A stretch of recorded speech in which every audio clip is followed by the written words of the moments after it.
It is your Thursday daily delivery. I am Michael Rand. Glad to be back for another day. Hope everybody is having a great day out there. What a month of May it's been.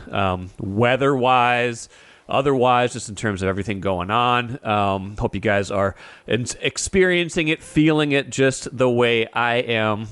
Really good show coming up today. Chris Hine from the Star Tribune joins me for more Timberwolves talk. That is the biggest story in town right now from sports. No even comparison right now. Game 6 tonight at Target Center. Wolves on the brink. They were up 2-0 in this series against Denver, obviously. They had won 6 straight playoff games, and then Denver reversed this whole thing. They've won the last 3. Can the Wolves get off that slide? They've been a very resilient team this season. No real losing streaks to speak of, but now they've lost 3 in a row. Can they find the thing they had that they had going for them, which I think was energy, which was confidence, which was that certain kind of defensive, we're going to stop you every time down the court attitude that they had at the beginning of this series and certainly throughout the playoffs? Can they find that again? Can Ant find his mojo at Target Center? Can they rally? That's the question. That's a big question. Can they find their composure? Can they find another gear tonight and force a Game 7 back in Denver? I don't know. We'll see. Chris Hine and I will break down kind of how we got here and what we expect to happen in this game. Lots of other stuff coming up too. A little Twins talk, a little bit of Loons talk, some Viking schedule stuff at the end of the show. First, though, what I miss, we're going to talk a lot about the Wolves, but a team that seems to be doing an opposite of the Timberwolves, at least in their current playoff series for both of them. PWHL Minnesota could not have had a team that was on a bigger losing streak, a bigger bummer than PWHL Minnesota, right? Like such a good regular season up until close to the end when they lost their last 5 regular season games, just barely got into the playoffs when it looked like that was a foregone conclusion for a while. Then they lose their first 2 games in the playoffs to Toronto. Don't score a single goal in either of those games. Come back to Minnesota for a Game 3 and you're thinking, okay, nice season, first season, but it didn't end well. Try again next year. Well, then they win Game 3 on Monday. You're like, okay, at least they're going to make this not a negative to end the year. At least they got a game off of Toronto. Toronto's a very good team. At least they got a game off of them. Feel a little bit better about themselves. Well, then, that was a shutout. Maddie Rooney had a shutout Monday. Goalie Maddie Rooney gets another shutout on Wednesday. A 1-0 double overtime victory at Xcel Energy Center. Fans going wild when Claire Budarak scores the winner in overtime, double overtime. So now it's 2-2, and this is a best of 5. So this is a winner-take-all now tomorrow in Toronto. Can PWHL Minnesota come all the way back? Can they come all the way back from the brink? That is the question before them now.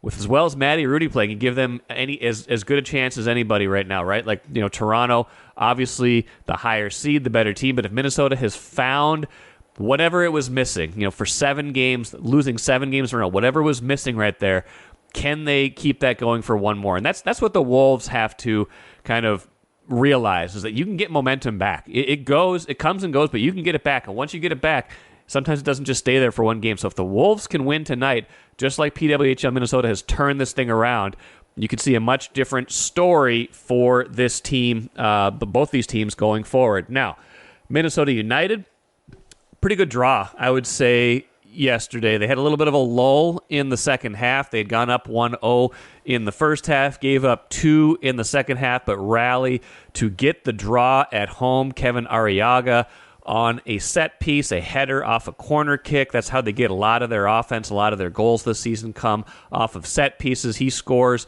relatively late. They get a draw. Now, in the standings, encouraging. The Loons have played 2 fewer matches than anybody else in the top 6 of the West, and yet they are still tied for second in the West. They have to feel pretty good about where they are in the West through just 11 matches for them right now. So a good draw for them. I think they're probably disappointed that they had that lull in the middle of the second half where they gave up those 2 goals. Manager Eric Ramsey saying he thought that was as well as they've played in the first half, but then they had that dip. But to come back and get the draw, don't lose, don't give up that point at home. Don't give up a loss at home to get that result at the very least. Has to feel good for them. And then we will see what else they have in store. John Marthaler with the full game story. Go check that out, Star Tribune and StarTribune.com. Before we get to the Wolves, the Twins lose again to the Yankees 4-0. The offense kind of going silent these last 2 games. They had been going so well. They were 17-3 in those 20 games, and they find the Yankees. The Yankees are a good team this year, really good team. Run into some good starting pitching. Marcus Stroman gets them last night. Here was Rocco Baldelli, who hasn't had a lot to complain about in the last 3 or 4 weeks, talking about kind of some of the offensive struggles against Marcus Stroman. Again, this is 2 days in a row. I haven't said this for a while, but for 2 days in a row, when we did hit the ball hard, literally nothing came of it. So we barreled some balls up, especially early, and we end up with no runs. We have to continue doing that. We have to do a better job of that as the game goes on. He mixed his pitches well. He does what he's good at. I mean, he has the sinkers, he has the sliders, he has the cutters, he has the change split or whatever he calls it, and he mixes them well. And he changes speeds, and he knows how to pitch, and that was an example of how Stroman has his success these days, and he kept us off balance, and that's why we weren't able to have those good at bats clustered up. They were kind of spread out, and the hard hits were kind of spread mainly early, but we need more. And again, baseball is the marathon of all marathons in professional team sports. You don't want to make a big deal out of 2 games. Twins do this against the Yankees way too much in the last, 2 decades plus. You just hope that this isn't the start of another kind of slide for the offense, because we've seen this offense struggle this year, and then we've seen it do really well. What is the true identity of this offense? We will find that out. Star Tribune Timberwolves beat writer Chris Hine is my guest today. And Chris, we talked about a week ago, and circumstances were a little bit different, dare I say. The Wolves had won 6 consecutive playoff games, 4 of them on the road, including the first 2 games at Denver. And there was a narrative nationally like, hey, is this series over? Are the Wolves just going to sweep Denver out of here? And we even talked about, let's wait and see. But there was certainly the possibility that the Wolves had just found something in this series and broken Denver's spirit in some ways. That obviously, Chris, has not happened. Denver's won 3 in a row now. They take a 3-2 lead coming back to Target Center for Game 6. What do you make of these last 3 games? Nikola Jokic has figured them out, and there's no counter that the Wolves have for that. Once he has your number, there's nothing you can really do about it. And that he's just at that point in the NBA right now in his career at 29 years old, 3-time MVP, seen it all, has gone through playoff disappointments before, battle tested, mentally tough. The team draws their energy from him, their composure from him. And the Wolves just, while they are better, and I think, at the end of the day, one of the better or best teams in the NBA this season, they are not, I think, on Denver's level right now. I think Denver's teaching them a lesson about what it means to be a true champion in every sense of the word. Denver comes into Game 3 and just punches the Wolves in the mouth when I think the Wolves thought they were going to be able to kind of cakewalk their way to the rest of the series after they trounced them in Game 2. Right. And the Wolves, I don't think the Wolves have emotionally or mentally recovered from Game 3. Game 4 was everybody but Ant looked not ready for the moment in Game 4. And then in game 5, Ant was struggling, and everybody else didn't quite have it going. Emotional immaturity has reared its head at various moments, as I'm going to write for Thursday's paper. And it's a trait that Wolves have tried to have made improvements at, kind of tamping down. But I feel like they've lost their edge, they've lost their composure, they've lost their desperation, or at least they're channeling it the wrong way. Yeah. Maybe they haven't lost it. Maybe they're just channeling it the wrong way, whereas before they were channeling it the right way. What do you mean by that exactly? What specific moments and how much of a straight line do we draw, especially in game 5, between that and not having Mike Conley Jr., who is so important to them still in that department?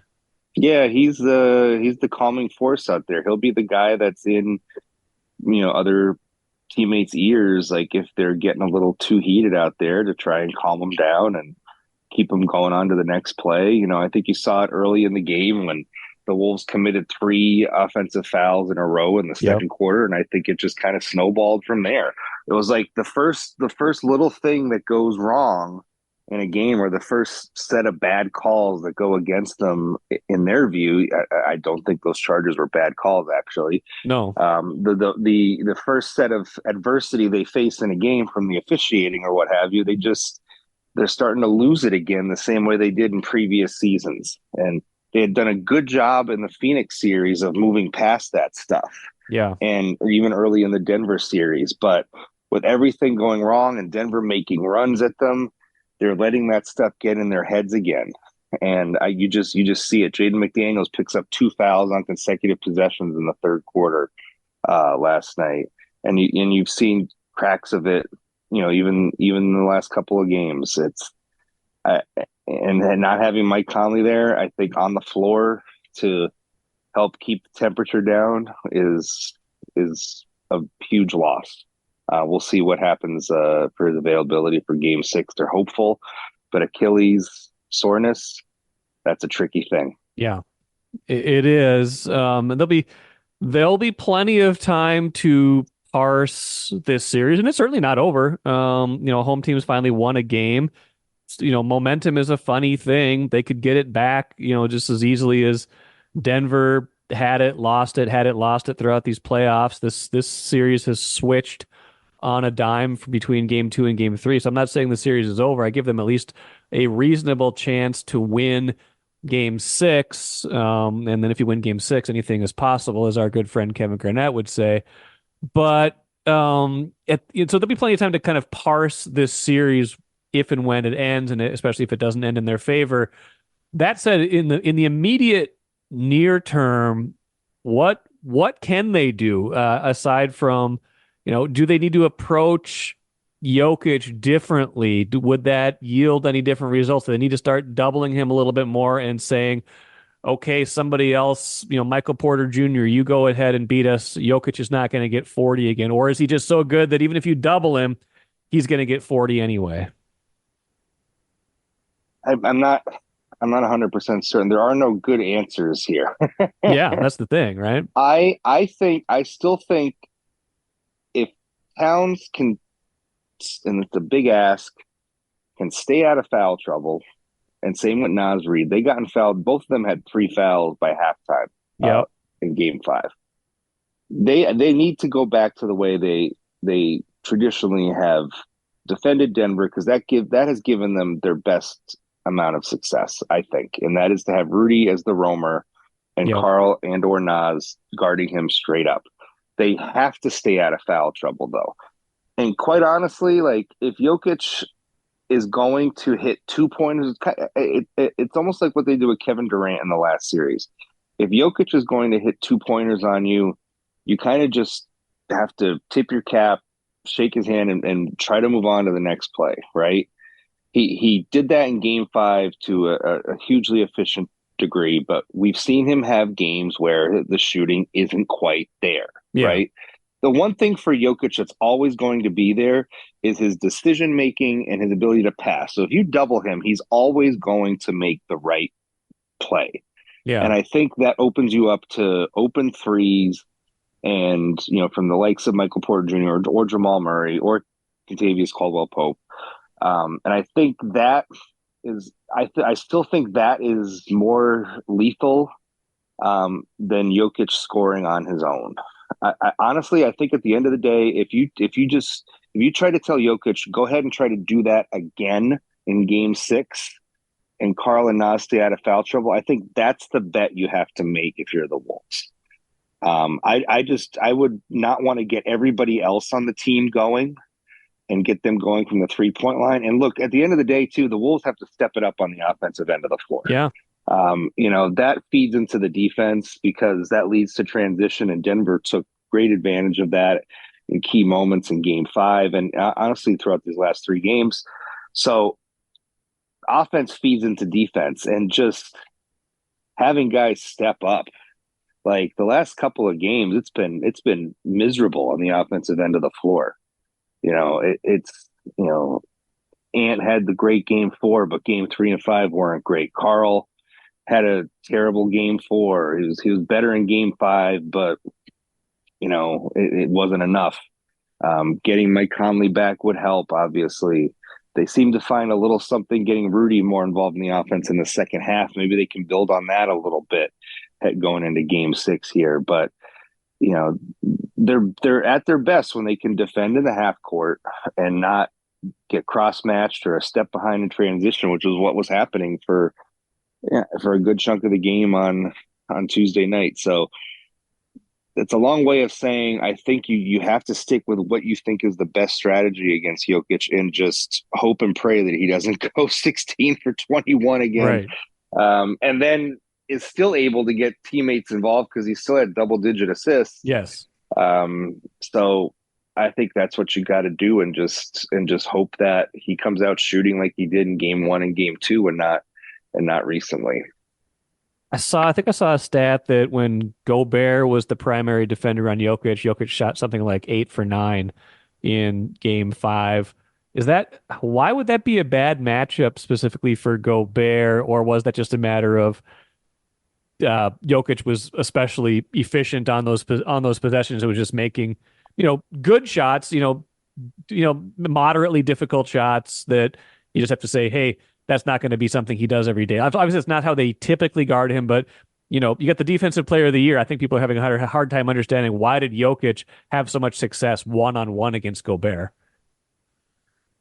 I wish I had a good answer for that too. Jokic is a 3-time MVP of the league. He's the MVP. He destroys everybody. It doesn't matter who you are. That's how good he is. So I don't think it's like such a huge deal. I think people just like to pile on Rudy Gobert because they like to pile on Rudy Gobert. Okay. I think that's part of it.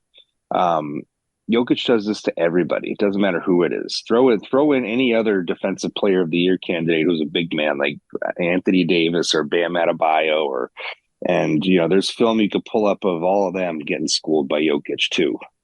So the guy is just a generational talent. Yeah. And Rudy was not making it easy on him. No. And honestly, that is Rudy's defensive philosophy. That is the philosophy the Wolves have had to adopt, which is you work your tail off to make life as difficult as possible, contest as much as possible. And sometimes guys are going to hit shots. They're just not all Nikola Jokic. Yeah. They're not going to hit these shots at the rate that Nikola Jokic does. The average NBA player, yes, more often than not, when you play defense the way that Rudy was playing defense on Jokic, I think Rudy's going to end up winning that battle more often than not. But this is the exception to the rule. Nikola Jokic is that good. Doesn't feel like Aaron Gordon's production is sustainable, but he kind of keeps sustaining it. Is that an area where they have to think, okay, maybe that's bound to flatten out and Aaron Gordon is due for a 4 for 14 game instead of a 10 for 11 game? Maybe. There were some moments in Game 5 where he started getting a little shot happy and it actually let the Wolves back in it a little bit. I think that was in the third quarter when they went on their little 11-3 run that took the lead. So I think they're still content to make that bet as well. I honestly thought Aaron Gordon made a big impact on the game with his hustle Yes. more than anything else. Especially in the first half, he just out hustled the Wolves to a few offensive rebounds, to a few 50-50 balls. Um, and I think that helped set a tone in the first half where the Wolves could have maybe had a lead, but Aaron Gordon, I think when they look back at the film, they're going to be like, oh, look at Aaron Gordon, like just coming down the lane to crash the board and get an offensive rebound. Or there was one play where Ant looked like he was going to get a Yep. tap out from Gobert, and Aaron Gordon swoops in on him and takes the ball down the other end of the floor for a dunk, like things like that. Like, and that's what I mean by I think the Wolves have lost their edge. Like in some ways, they're losing these battles to Denver for these close calls. They're just not as sharp on the margins as they have been throughout the postseason so far. I honestly think it's going to take a huge dynamic shift and energy shift for this team to win Thursday night, because if it's just more of the same, then I think Denver's going to blow them out Thursday night. Yeah, and part of that, I think the Gordon stuff you were mentioning, it reminded me of, I think it was the possession after the Wolves had taken that brief 55-53 lead. Denver calls a timeout. I'm just looking at the play-by-play right now. Gobert blocks Gordon's dunk attempt. Gobert gets the offensive rebound. I'm sorry, Gordon gets the offensive rebound. Gordon misses a 17-footer. Gordon gets another offensive rebound, misses the layup, gets his own rebound again. He had four shot attempts, three offensive rebounds, and finally makes his tip shot, and that ends the run. Suddenly, Denver's off on their, whatever the run was. They're up 7 at the end of that run, and then it's kind of off to the races from there. That was a pretty good example of kind of him reasserting himself at a critical moment in that game where momentum was starting to turn away from the Nuggets, getting 3 offensive rebounds by himself in one possession, including, one that was 17 feet from the basket, and just kind of just doing Aaron Gordon things. Yeah, and that's what happens too when you double Jokic, is that all of a sudden Gordon is going to be freed up to do Yeah. what he does best, and that's find spaces in the defense, find gaps, find rebounding lanes, whatever. Right? If you have Yeah. Rudy that's able to try to stick to him as much as possible, um, you know, that's preferable. Yeah. Of course, with that strategy, they're going to have Gordon initiating offense to bring Rudy out to the top. Right. The Wolves have to figure out, I think, how they best want to defend that when that happens. A lot to think about ahead of Yeah. Game 6. Offensively, they have plenty to think about. Like you said, there's just offense has not been good. There hasn't been much consistent outside of Ant, and when he's not been great, it really bogs down. He seems like he was getting doubled and tripled relentlessly in Game 5, and tended to make the right play, but just didn't have much room to operate. He was always dribbling into something. How to again, it's a hard question to answer because they haven't answered it. But like, what can they do differently offensively with or without Mike Conley? Do you think about putting the ball in somebody else's hands a little bit more? Do you try a Jordan McLaughlin, which they tried a little bit in Game 4, I think? Like, what do you do to unlock the offense when you don't have a lot of guys who are offense first in your lineup? Yeah, I would probably go with J-Mac at some point, just because if your offense is bogging down, he's usually a quick fix for that. It's in some ways. So I might try to give him some run if Mike Conley isn't going. Um, like I said, in the second half, they did get Rudy more involved, and they Right. were actually throwing it to him. So maybe that's something they can maybe build on, is actually involving him more in the offense. If Mike Conley is not going to be there. Because right now it's just not working.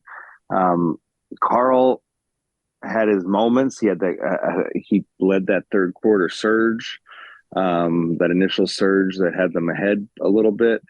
You just need more out of him, I think, consistently to alleviate some of the pressure on Ant, because I think Denver has been content to let Karl try and beat them, and for the most part, he hasn't. Yeah. That's one of the bets that they are making on the defensive end of the floor, and it's working for them right now. In what was it, Game 2, or Carl was able to burn them. But that was one game. Over the course of the series, it hasn't quite worked out as much. So yeah, I think they need Carl to step up offensively, especially if Conley's not going to be there, because somebody's got to take the pressure off of Ant. Nikhil, is probably good for what he had yesterday, which is 10 to 15 points. Right. Get Rudy more involved, give him the ball a little more, and Jaden too. His 3-point shooting this series has not been great. I think this is what the Wolves thought Aaron Gordon would be doing. Yeah. Yeah. 3-point range. And right. Instead it's what the Wolves are getting out of Jaden right now in this series. So a lot of questions, and not a lot of answers right now. Royal Credit Union's Smart Checking accounts offer no monthly fees and no minimum balance. Enjoy financial freedom when you open your Royal Credit Union Smart Checking account online at rcu.org/go-checking. Insured by NCUA. Hindsight being what it is, and again, they had won their first 6 playoff games, so things were going well. But as they got deeper into this series with a better team, you did wonder, kind of like going back to the trade deadline or the days going up to the trade deadline when they made the Monty Morris move and solidifying point guard and kind of feeling like they had someone who could run the offense like Conley run it. There's some value, and he wasn't bad the other night, but you felt like the team, once they got to the playoffs, might still be like one scorer short, and that was the other thing they could have maybe addressed before the trade deadline. Do you feel like that's especially feeling like it's true here? Like if you had somebody, whether it's a starting caliber player, 6th man kind of guy. I mean, I know they've got Nasri. They have the 6th man of the year, but like someone on the perimeter, especially, who can come in and just like microwave a couple threes and get you feeling good about yourself again. Yeah, maybe. I think they thought Monty Morris might give him a little bit of that. Yeah. I don't think that they necessarily didn't think that was going to happen.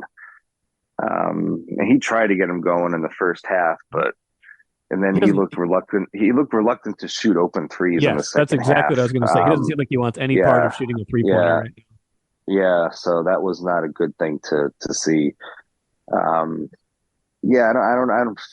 trying to think back of who was available at the deadline and who they could. I mean, it was slim pickings. They weren't going to be making any major moves, especially given where they were at the moment. I think you could look back and say, maybe they should have tried to move off of Kyle Anderson and replaced him, but he's been important to what they've done. Yeah. He was important in the stretch when Cat was out, but I think what we're seeing now with Kyle Anderson is he's a 4. Yeah. He's not a 3. No. His natural position is a 4. And if the Wolves are going to play Rudy and Carl and Nas, at the 4 and 5, I just don't know where Kyle Anderson's place is. Right. Kind of in this mix right now, and moving forward, if this is what the team is going to look like next season as well. So I think maybe that's the moment where you could say, well, maybe Kyle Anderson, they're asking him to do a little too much or play out of position, whatever you want. And maybe that is the move you go back and make in hindsight. But that was not an easy thing to say at the time. And he did play very well for them when Carl went out the last, however many games it was, 20 games or whatever. Right. I feel like you get a pretty early feel a lot of times in an NBA game, especially a playoff game, for how things might go, what the energy is. Like even though last night's game was close, I didn't feel great about just the way it looked. It just felt like Denver was better. What to you would give you a tell that the Wolves have maybe gotten some of what they had back in Game 6? Like what are some early signs in Game 6 that you should watch for if you think, okay, hey, there's a fighting chance to win this game. They look different in this game. Yeah, just the energy on the margins. Are they rebounding well? Are they fighting for loose balls? Are they are they contesting shots? Are they, making Denver react on offense instead of them reacting on defense? The start's gonna be huge. Just as the start in Game 3 when Denver came out and had the energy and the Wolves didn't. It set the tone for Game 3. I think the start of Game 6 is going to be the same exact way here. So we'll see. They've lost Game 6 at home 2 years ago when they played Memphis. That was a game where, if I remember correctly, the Wolves again had a double-digit lead in the second half. I think they had it in all four of their losses, or at least their last three. Yeah. So yeah, and they gave it up. And then that was kind of a moment. That was kind of a series where you thought that Game 6 was going to probably go to Memphis, but the Wolves came out and played well for 36 minutes of that game. And then it all went to hell in the fourth quarter.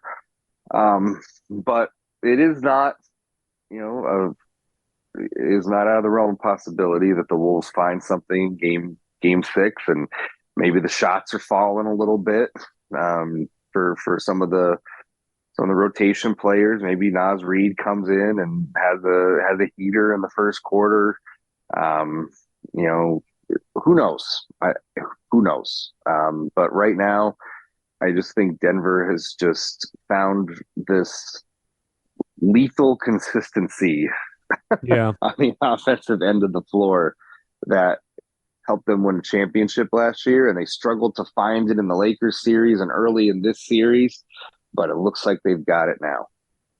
Final thought then. I mean, if you kind of just take this as a whole, and I feel like this has been a step for the Wolves. And again, this isn't over, so we're not talking about this in the past tense.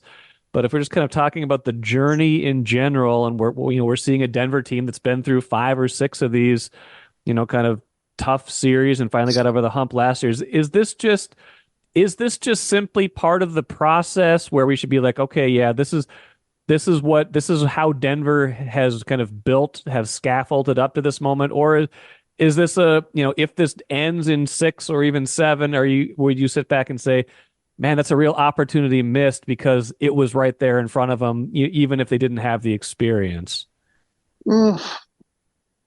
I would tend to look at it as, a mixture of both in some ways. Yeah, that's kind of how I feel too.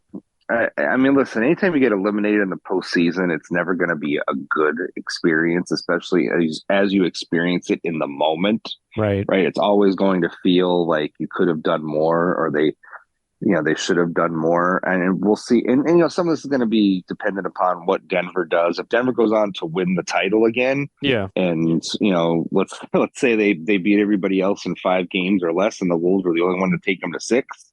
Right. Do you feel any differently about the Wolves' place at that point? Look, when they made the Rudy Gobert trade, the initial kind of talking points for the franchise where we want to be a second round playoff team, because once you are at least at that level, anything can happen from there. Yeah. Cat said championship or bust. Cat said championship or bust that day, but yes, everybody else was saying second round. Everybody else was saying second round.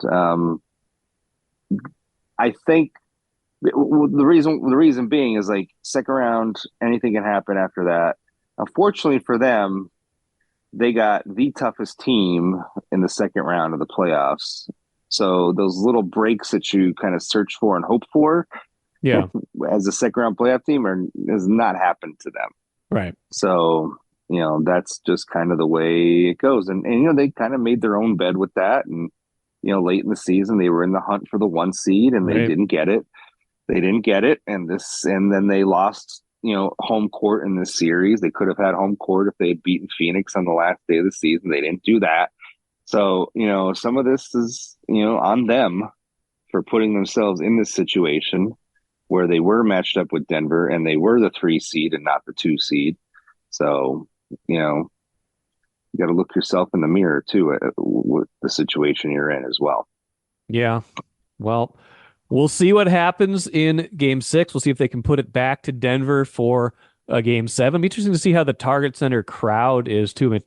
a room that was so ready to explode last Friday, and then that game goes sideways pretty quickly, and now all of a sudden it's an elimination game, not a coronation. It'd be interesting to see what the energy's like in the building too, in that game on Thursday night.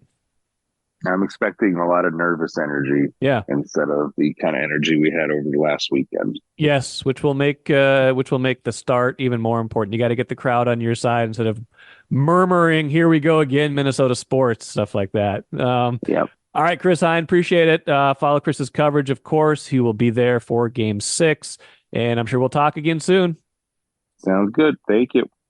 Great stuff from Chris. I think a point we made towards the end there about the energy in the building will be important, because I've been in buildings in Minnesota where there's kind of this feeling of impending doom, and I think that can impact teams. What is the energy going to be like at Target Center tonight, and how will the Wolves respond? We will find out soon enough. Does this season go a little bit longer, or is this the end for what is at least right now the second best season in franchise history? Let us finish with the cooler. Full Vikings schedule was released Wednesday night. We already knew the opponents, but now we know the order. We know the game times. Ben Gessling and I will do an Access Vikings podcast today to break that all down, to talk more about kind of what we expect from the season, what some of the games to watch are, things like that. But thought it would be good to point out the one that you will want to circle for sure. December 8th at US Bank Stadium, Vikings versus Falcons. Who will be the quarterback for the Vikings at that moment? Will it be J.J. McCarthy late in the season? You would think so, but you never know how the year is going to play out. Who will be the quarterback for the Falcons is not a question I thought I would have to ask, but with Kirk Cousins signing the long-term deal there, but then them drafting Michael Penix Jr., you never know what will happen. But assuming it is McCarthy versus Cousins in that game, and obviously they won't be defending each other, they're both quarterbacks, but if those are the two starting quarterbacks in that game, it will be a referendum of sorts on the decision the Vikings made. A short-term one at least. Obviously, J.J. McCarthy's best years probably yet to come. Kirk Cousins' best years maybe in the rearview mirror, but it will be a referendum on how the Vikings offseason played out and what happened with Kirk Cousins. So December 8th, noon at US Bank Stadium. That will be one to watch for sure. That will do it for me today. Kent Youngblood from the Star Tribune expected to join me on Friday's show for some Lynx talk. Lynx won their opener the other night. Home opener Friday against Seattle. He will help me break down what's new with that team, what the identity is, some of the new players, things like that. And, of course, I will have plenty to say about Game 6, Wolves versus Nuggets tonight. That will do it for me today. Hope you have a great rest of your Thursday. Back at it again tomorrow.